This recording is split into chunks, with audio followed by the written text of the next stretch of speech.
స్వాగతం అండి ఛానల్లోకి అందరికీ. నా పేరు సుజాత చాలపిల్ల. మరి ఇప్పుడు నేను చెప్పబోతుంది ఏంటంటే పాంచజన్యం అంటే ఏంటి. పాంచజన్యం శ్రీకృష్ణుని శంఖం పేరు.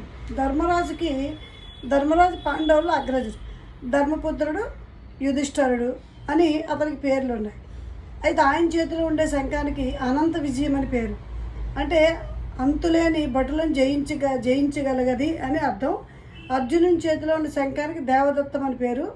భీముని శంఖం పౌండ్రము, నకులుడి శంఖం సుఘోషము అని పేరు. సహదేవుని శంఖం పేరు మణిపుష్పకం అని పేరు.